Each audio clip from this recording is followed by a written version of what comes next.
Sejam todos muito bem-vindos à Primeira Igreja Batista em Vila Formosa, uma igreja que existe para adorar a Deus e cuidar de pessoas. Eu sou o pastor Gabriel Porto e aproveitarei essa oportunidade já pedindo licença para poder adentrar ao celular para trazer essa mensagem que Deus colocou no meu coração. E o tema que eu coloquei, ou o título que eu dei para essa mensagem é Vale a Pena Obedecer. Eu quero nessa mensagem trazer para vocês um paralelo entre dois personagens bíblicos muito conhecidos. Mas antes disso, eu quero falar primeiro com vocês qual a importância da Bíblia nos mostrar a história de vários personagens bíblicos, né? Por que será que a Bíblia conta a história de tantas pessoas? Lá em Gálatas, capítulo 3, verso 6, diz assim: considerem o exemplo de Abraão. Ele creu em Deus e isso lhe foi creditado como justiça. Então perceba que a Bíblia nos traz vários exemplos de pessoas reais que viveram nesse mundo, que tiveram sua participação na história.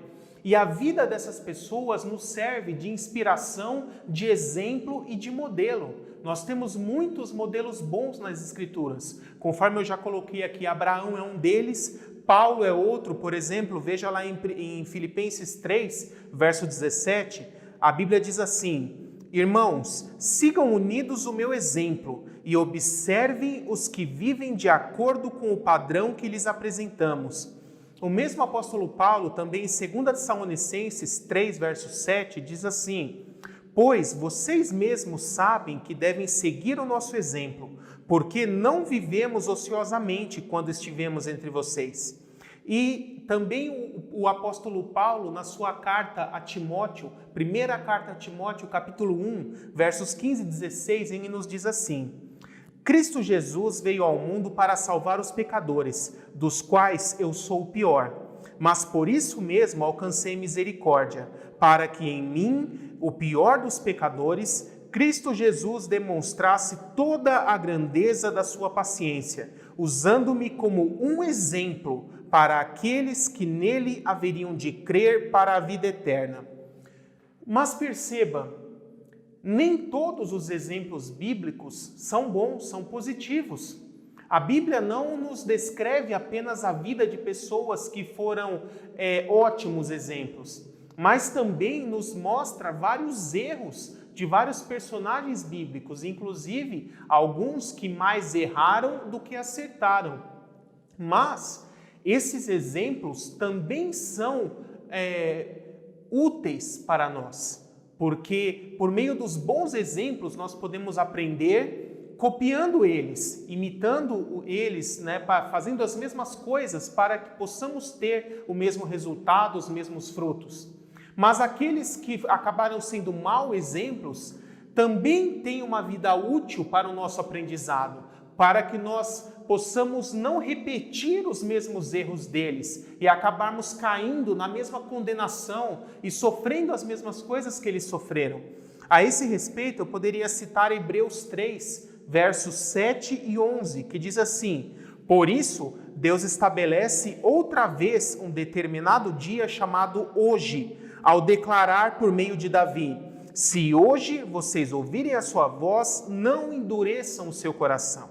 E o verso 11: portanto, esforcemo-nos para entrar nesse descanso de Deus, que é a salvação, a vida eterna, para que ninguém venha a cair, segundo aquele exemplo de desobediência. Então, da mesma forma que a Bíblia nos relata de pessoas que não creram, que viveram na incredulidade e sofreram as consequências disso, ela nos mostra essas pessoas como exemplo para que nós possamos não repetir os erros deles. Também a esse respeito, 1 Coríntios 10, versos 11 a 13, nos diz o seguinte: essas coisas aconteceram a eles como exemplo e foram escritas como advertência para nós, sobre quem tem chegado o fim dos tempos. Assim, aquele que julga estar firme, cuide-se para que não caia. Não sobreveio a vocês tentação que não fosse comum aos homens. E Deus é fiel. Ele não permitirá que vocês sejam tentados além do que podem suportar. Mas quando forem tentados, Ele mesmo lhes providenciará um escape para que possam suportar. Então perceba que a Bíblia usa até esses exemplos de pessoas incrédulas, pessoas que abandonaram a fé e sofreram a condenação por causa disso, e nos diz: essas vidas nos serviram de exemplo para que possamos não repetir os erros deles e acabarmos caindo na mesma condenação. E essa mesma carta aos Hebreus, que eu acabei de ler agora há pouco, no capítulo 11, ela nos fala de vários exemplos de fé, de vários homens e mulheres que foram exemplos de fé.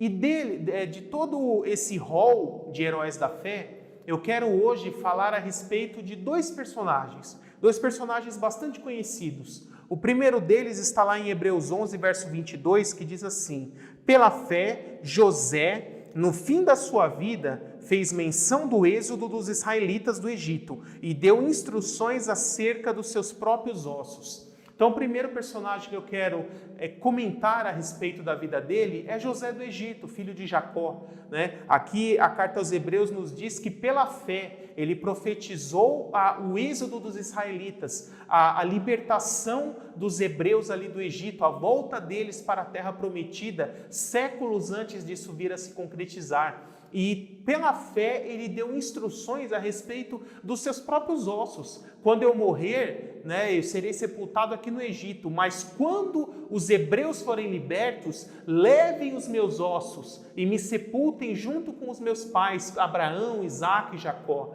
Né? Então perceba a fé, a certeza que ele tinha de que a palavra de Deus iria se cumprir e que os hebreus sairiam do Egito.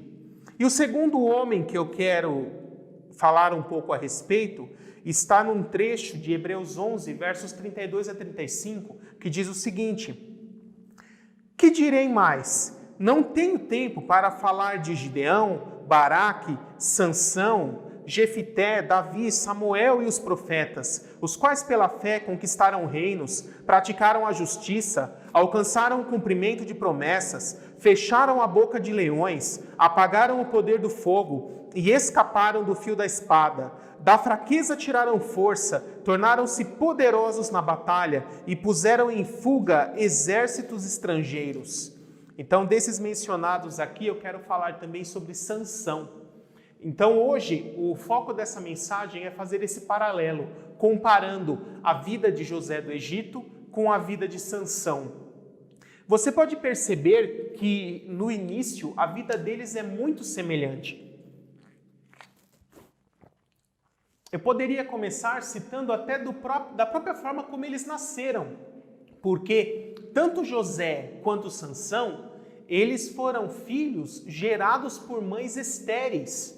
Né? E isso a Escritura nos confirma a respeito de José. Gênesis 29, 31 diz assim: quando o Senhor viu que Lia era desprezada, deu-lhe filhos, mas Raquel, que veio a ser a mãe de José depois, porém era estéril.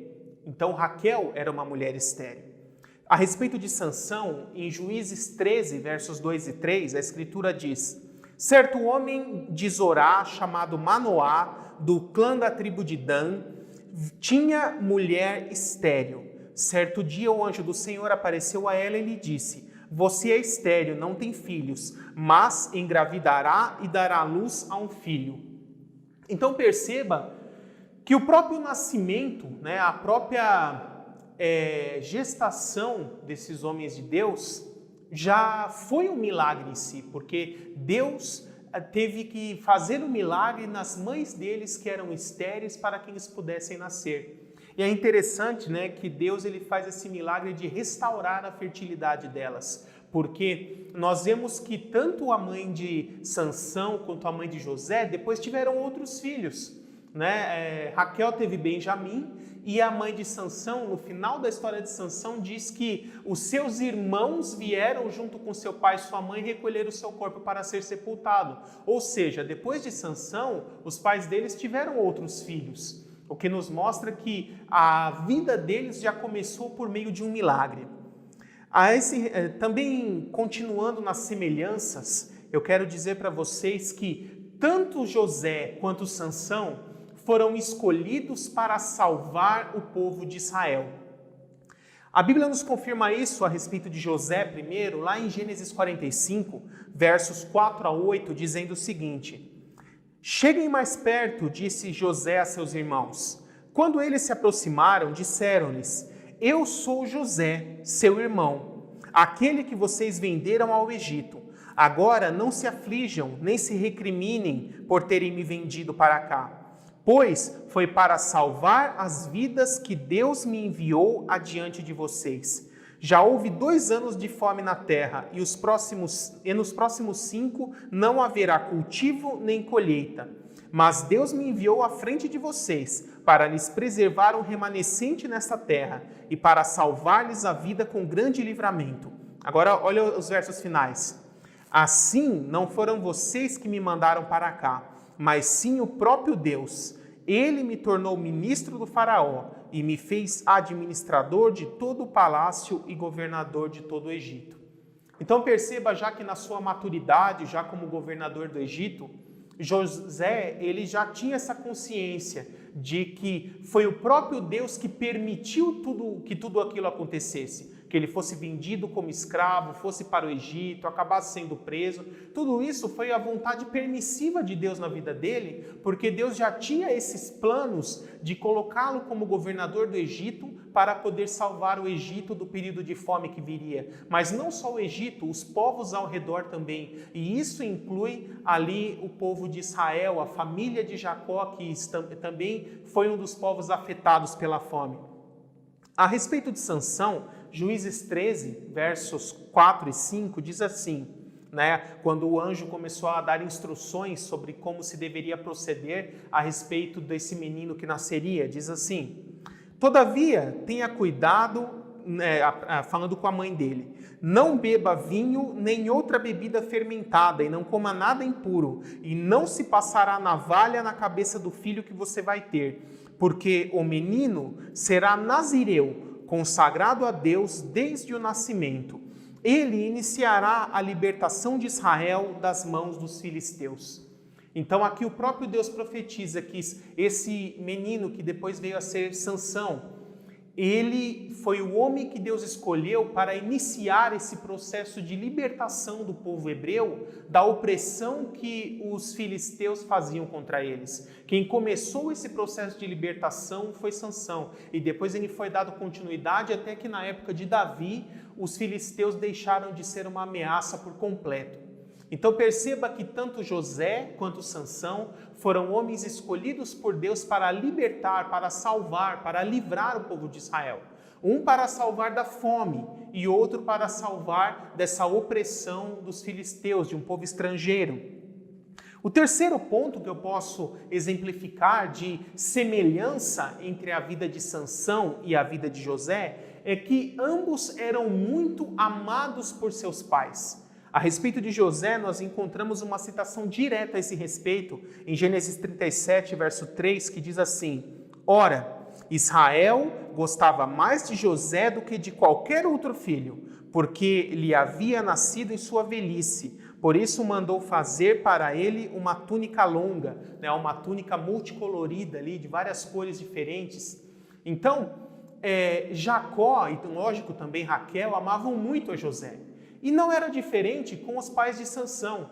Perceba aqui nos trechos a seguir que eu vou ler, de Juízes 13, versos 6 a 14, a preocupação que Manoá tem, orando a Deus, clamando, pedindo para que o anjo voltasse, o anjo que falou com a mulher dele, para que ele pudesse perguntar ao anjo o que ele deveria fazer, as instruções que tinham que ser realizadas, para ele poder fazer tudo certinho. Também, depois ele quis oferecer um sacrifício a esse anjo do Senhor, e o anjo falou: ofereça o sacrifício a Deus. E ele vai lá, já pega de imediato o seu melhor cabrito, uma porção de cereal, e oferece esse sacrifício. Toda essa atenção mostra o grande amor que ele já tinha por Sansão desde o momento que ele ficou sabendo que a mulher dele iria engravidar. O texto diz assim: Então a mulher foi contar tudo ao seu marido, dizendo: Um homem veio falar comigo, era como um anjo de Deus, de aparência impressionante. Não lhe perguntei de onde tinha vindo, e ele não me disse o seu nome. Ele me assegurou: você engravidará e dará à luz a um filho. Todavia, não beba vinho nem outra bebida fermentada e não coma nada impuro, porque o menino será nazireu consagrado a Deus, desde o nascimento até o dia de sua morte. Então Manoá orou ao Senhor, dizendo: Senhor, eu te imploro que o homem de Deus que enviaste volte para nos instruir sobre o que fazer com o menino que vai nascer. E aí, mais à frente, o anjo volta e encontra eles e diz assim: o anjo do Senhor respondeu: sua mulher terá que seguir tudo o que lhe ordenei. Então ela não poderá comer nenhum produto da videira, nem vinho ou bebida fermentada, nem comer nada impuro. Terá que obedecer a tudo o que lhe ordenei. E mais à frente, Manoá voluntariamente oferece um sacrifício a Deus do que ele tinha de melhor em agradecimento a essa mensagem profética. Então, ambos eram muito amados por seus pais. Também eu posso falar que tanto José quanto Sansão receberam dons da parte de Deus, dons especiais, sobrenaturais mesmo. A respeito de José, cada um deles, na verdade, eu posso dizer que recebeu 2 dons e não apenas um, apesar de cada um ter um dom mais conhecido, mais famoso. Mas a respeito de José, ele recebeu o dom de interpretar sonhos, que é o mais conhecido, mas também recebeu um dom de Deus de ser um excelente administrador.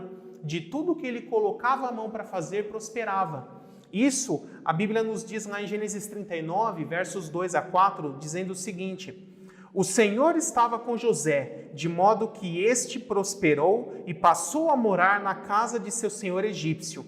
Quando este percebeu que o Senhor estava com ele e que o fazia prosperar em tudo o que realizava, agradou-se de José e tornou-o administrador dos seus bens. Potifar deixou a seu cuidado a sua casa e lhe confiou tudo o que possuía. E mais à frente, Gênesis 39, esse mesmo capítulo, lá nos versos 20 a 23, quando José foi preso, olha que interessante, o carcereiro percebeu também que José era muito competente, muito capaz e tinha boa vontade para administrar, e ele mesmo colocou o José como um ajudante e entregou toda a administração do próprio presídio ali para o José, para que ele pudesse cuidar de tudo, Olha que interessante isso. E a respeito do dom dele de interpretar sonhos, nós podemos ver isso lá em Gênesis 40, verso 8, que diz o seguinte: eles responderam: tivemos sonhos, mas não há quem os interprete. Disse-lhes José: não são de Deus as interpretações? Conte-me os sonhos. E também em Gênesis 41, versos 15 e 16, que diz o seguinte: o faraó disse a José: tive um sonho que ninguém consegue interpretar, mas ouvi falar que você, ao ouvir um sonho, é capaz de interpretá-lo. Respondeu-lhe José: isso não depende de mim, mas Deus dará ao faraó a resposta favorável. Então esses são os dons que José recebeu. E Sansão, não diferente, também recebeu 2 dons.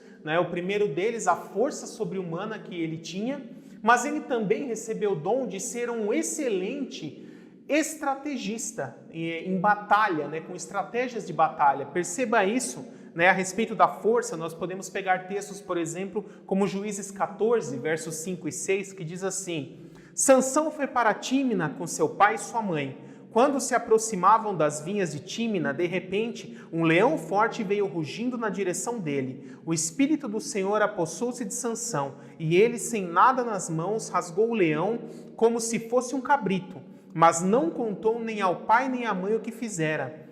Mais à frente, lá em Juízes 15, versos 14 e 15, é outro evento em que ele é demonstrado com muita força, porque ele consegue sozinho matar 1000 homens apenas ali com a mandíbula, a queixada de um jumento. Então, além de ter muita força, ele era um grande estrategista. E isso nós podemos ver em textos como Juízes, lá no capítulo 13, versos 3 a 5. Olha que interessante o que Sansão fez. Sansão lhes disse: dessa vez ninguém poderá me culpar, quando eu acertar as contas com os filisteus. Então saiu, capturou 300 raposas e as amarrou aos pares pelas caudas. E depois prendeu uma tocha em cada par de caudas, acendeu as tochas e soltou as raposas no meio das plantações dos filisteus. Assim, ele queimou os feixes de cereal que iam colher e também as vinhas e os olivais. Então, olha como uma estratégia, né? Sansão sozinho, rapidamente conseguiu destruir toda a colheita dos filisteus por meio dessa estratégia.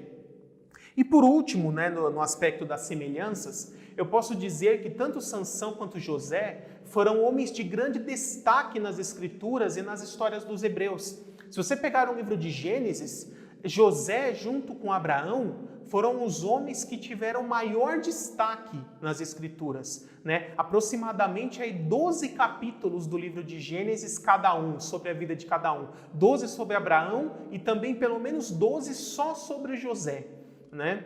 Então, isso nos mostra a grande importância que ele teve, esse destaque que ele teve nas Escrituras. E com Sansão não foi diferente. De todos os juízes mencionados no livro de Juízes, o único juiz que recebeu um trecho de 4 capítulos apenas sobre ele foi Sansão. Então também ele é o juiz de maior destaque em todo o livro de Juízes, né? Mas, infelizmente, as semelhanças terminam por aqui, porque o começo da vida dos dois foi muito parecido.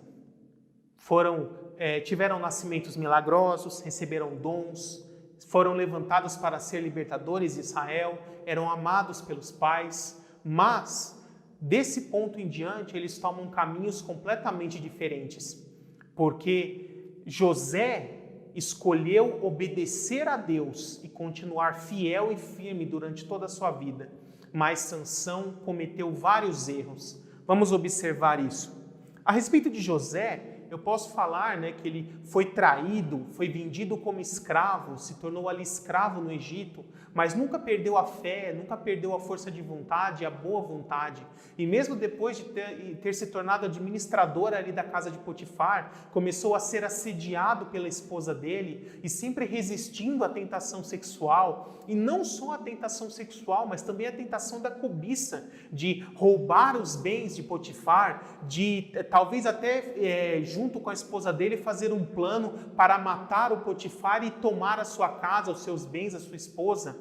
Mas nada disso passou pela mente dele. Ele sempre se manteve fiel a Deus. E mesmo tendo sido preso injustamente, ele permaneceu fiel. Não murmurou, não blasfemou, não questionou a Deus. E depois, no tempo certo, ele foi colocado como governador do Egito. E por meio dele foi executado esse plano que salvou o Egito e todos os povos ao redor ali da fome.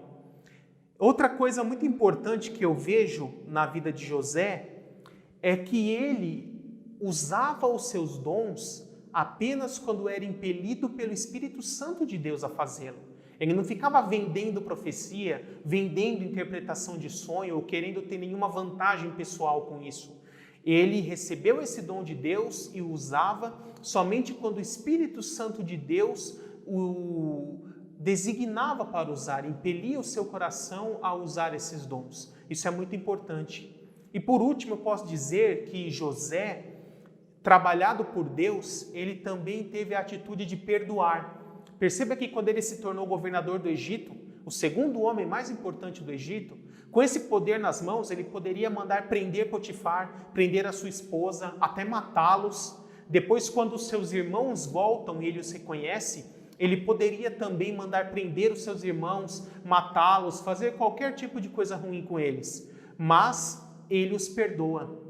Ele perdoa Potifar, perdoa a esposa dele, perdoa todos os seus irmãos e ele tem a consciência de que tudo isso que aconteceu na vida dele foi permissão de Deus para que esses planos se concretizassem. E assim ele permaneceu fiel até o fim.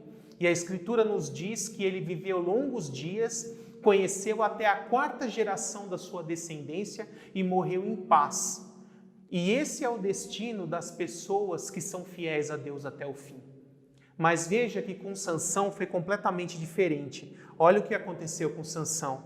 Ele começa buscando envolvimento com mulheres estrangeiras, mulheres pagãs que adoravam a ídolos, a falsos deuses e já desviavam o povo de Israel. Assim ele rejeitou o seu povo, rejeitou as mulheres do seu povo e foi buscar se aliar com ímpios, constituir família com ímpios. Esse já foi o primeiro erro dele. Ele também depois mentiu para sua esposa, a enganou, e num ato de vingança, dominado pelo ódio, ele acabou matando 30 homens por um motivo torpe, sem necessidade nenhuma. E isso depois motivou uma retaliação, uma vingança por parte dos filisteus. E mais à frente acaba sua mulher e toda a família dela sendo morta por causa disso.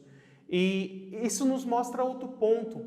Sansão também ele usava os seus dons de uma forma abusiva.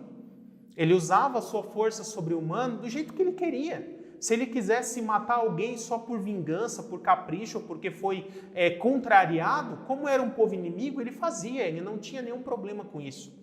Além disso, ele se prostituiu, ele mais à frente se envolveu com Dalila, também a enganou várias vezes, ficava brincando com o pecado. Ele tinha esse problema de brincar com o pecado, achar que ele era imune, achar que nada de mal nunca aconteceria com ele. E isso, a esse mesmo respeito, Paulo nos instrui no texto que eu li no começo: aquele que está de pé, tome cuidado para que não caia. Ele não teve esse cuidado. E ele foi quebrando um a um cada um dos itens do voto de Nazireu. Tocou ali no cadáver do leão morto, depois ele se prostituiu, bebeu bebidas fortes, fermentadas, comeu alimentos impuros. Ele foi quebrando cada ponto do voto de Nazireu, até que por último ele permitiu que seus cabelos fossem cortados, porque revelou esse segredo a Dalila. E assim ele foi capturado, ele perdeu o seu dom, perdeu a sua força. E ele teve os olhos perfurados, foi cegado e colocado ali preso com algemas de bronze para rodar uma pedra de moinho, o mesmo trabalho que um boi faria, para humilhá-lo. E ele teve ali um longo tempo para poder pensar em tudo que ele fez e se arrepender e ser quebrantado por Deus. E o cabelo dele foi voltando a crescer. Então, em um determinado dia, houve uma grande festa entre os filisteus e eles quiseram mandar chamar Sansão para ser como que um bobo da corte, para ser ridicularizado ali entre as autoridades dos filisteus. E ele foi trazido e colocado ali entre duas colunas, e naquele momento ele, arrependido, quebrantado, ele ora a Deus e pede para que Deus só mais uma vez lhe desse aquela força sobrenatural. E Deus atendeu esse pedido e ele derrubou as duas colunas, fazendo desabar o teto do templo, desse palácio, matando todos os filisteus que estavam ali dentro, juntamente com o próprio Sansão. Isso nos ensina outra lição. Os planos que Deus estabeleceu para a sua vida, eles vão se cumprir. Mas, se eles vão se cumprir debaixo de bênção, debaixo de prosperidade, debaixo de alegria, ou se eles vão se cumprir debaixo de tormento, sofrimento e maldição, isso depende apenas de você. Depende apenas se você escolher ter o caminho fiel, reto e obediente a Deus, ou se você escolher viver do jeito que você quiser, do jeito que você achar melhor. A esse respeito, a Bíblia também fala lá em Deuteronômio 30, eis que coloco diante de você a vida e a morte, a bênção e a maldição. Escolha, pois, a vida, para que vivam vocês e os seus descendentes.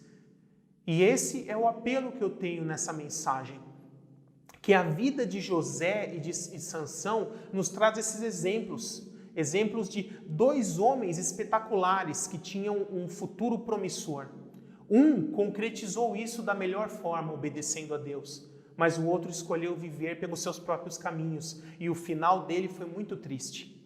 Que todos nós possamos escolher o caminho de José, sermos como José, obedientes a Deus, fiéis, confiando em Deus, não murmurando, não blasfemando, não questionando, mas apenas vivendo pela fé. Porque, como a Escritura nos diz, o justo viverá pela fé. E se ele retroceder, a minha alma não se agrada nele, diz o Senhor. Que essa mensagem possa ser gravada nos seus corações e sirva como reflexão para esse período que nós estamos vivendo. Essa é a mensagem que o Senhor colocou no meu coração para vocês e que Deus abençoe a todos.